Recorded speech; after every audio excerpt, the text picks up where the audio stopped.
Yeah, and welcome to another lesson. Today's lesson is called No Scale, No Problem.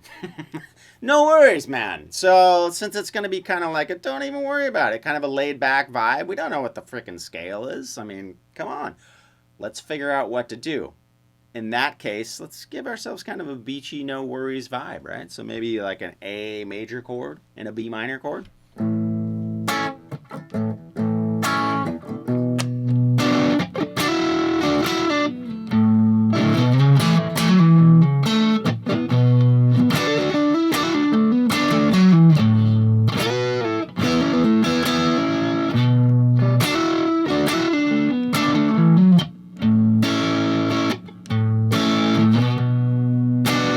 Okay, so that's our chord progression. Let that be burned in your mind because I haven't bought my looper pedal yet, which I will do soon.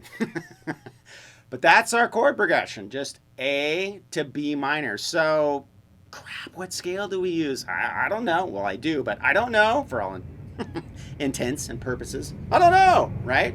My first time ever playing that. Okay, so how do I find out how to solo? Take the chord fragments themselves and build yourself a scale. Check this out. So, I'm going to use this version of the chord, the E-shaped version, right? Think of an E major chord. And then go up a whole step, and I have B minor, okay? So if we just take from the D string down, let's check out the notes we have. So we have... Okay, so that's our A major chord. If we scoot it up, right, to our B minor position, what notes do we have? We have here. Okay, so I noticed that in this group of frets, the 5th and the 7th frets, the two chords run into each other, okay? That gives us, if we looked at just the notes of the two chords themselves, right next to each other, it gives us this.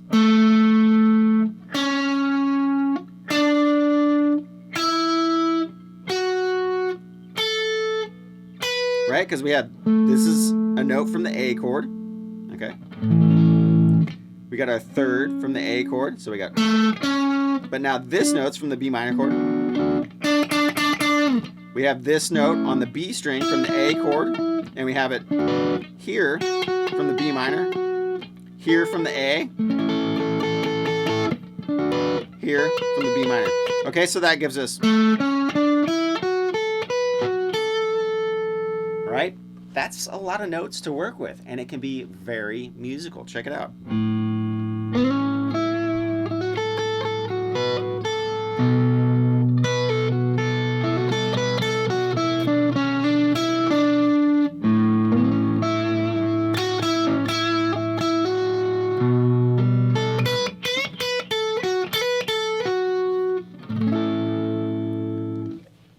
You're soloing, right? It's and the best thing about it is almost not knowing the scale, right? Almost helps you because you're forced to concentrate on the notes of the chords, which automatically makes it musical, right? It makes it very melodic sounding because you only know the notes of those chords. You're not relying on a scale where you can be hitting notes that aren't necessarily in that, group of chords. So, we can take this one step further. That was 2 frets, okay? Now, if we wanted to expand upon that, I'm like, okay, I'm kind of ADD though. I don't want to just solo in one spot. I want to move around and look fancy. Okay, so use this trick, the octave trick. Here's our chord. Now, if I take this note, which is the A note, so we have an A note here and an A note here. If I go up an octave and find this note on the B string, and it's a whole step and a half, so 3 frets, you'll find the octave on the B string, okay? So we have an A note here, A note here, A note here. Well, if I think of a D major chord shape. If I use that shape, right?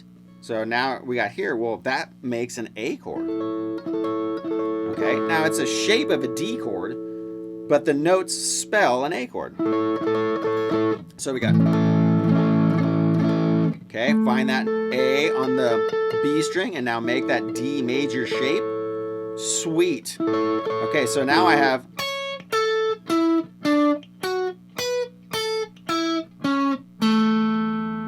a lot more notes. So we got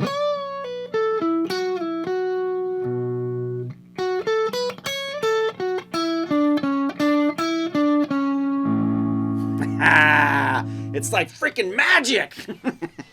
Okay, so let's take that one step further and find that little trick with the B minor chord. Same trick, you just have to make the shape a D minor shape, not a B major shape, right? Because it's a B minor chord. So here's our trick. All right, let's look for that octave. All right, there's our B note. Now take that and make a D minor shape around it. Okay, so now we have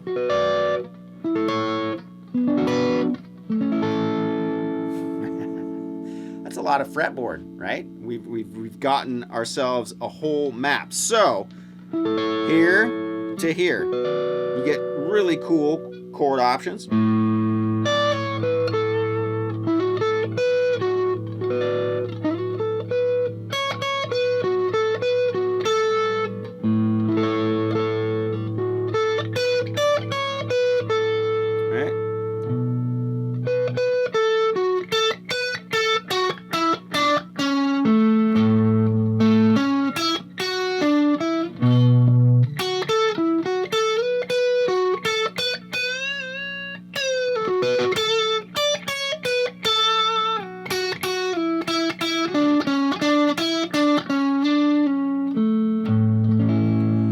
Okay, now what happened was you actually built a scale, and that's all that scales are. You're taking the chords that you're playing over, right? Assuming they're in one key, right? That's how the scale, say an A major scale or whatever, is built. It's the chords that make up the scale.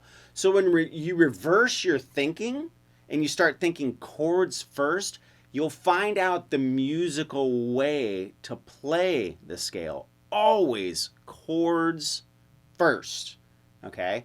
Then you'll be able to see the scale in a whole new light because you'll see where those chords are in the scale shapes themselves. That's freedom.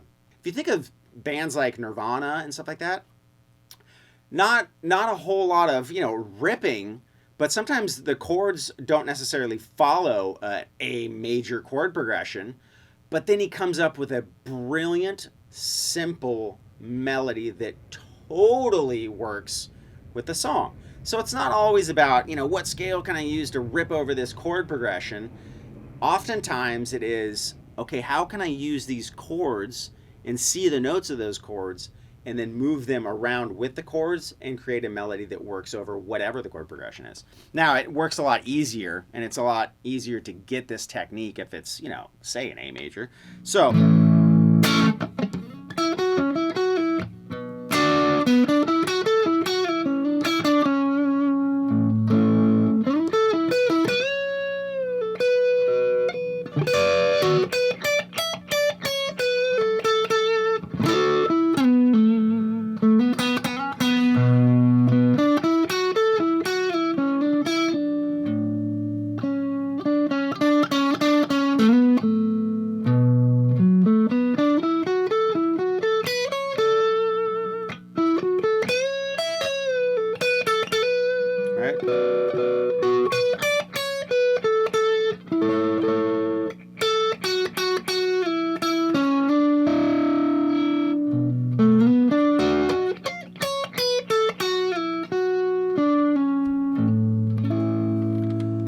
it's magic, folks. I'm telling you, chords, knowing the chord shapes, right? You can check out the Cage system. It's just magic. And it really, I think, is the correct way to start thinking about soloing and scales. Think of the chords first. Look how the chords build the scale, and then you will know the secrets to soloing Nirvana. So work with that. If you like what you see, by all means, spread the word, share the videos. That helps me out a ton. I'm totally appreciative if you do that. If you like what you see, also subscribe. It'll get you all the most current videos and notify you when they come out. And then there's tons of song tutorials, all sorts of stuff. So check the main channel, go to the channel and search tons of stuff all over the channel. There's hundreds of videos. So avail yourself of all of that. You guys are awesome. Thank you so, so much for the continued support. We'll catch you next time.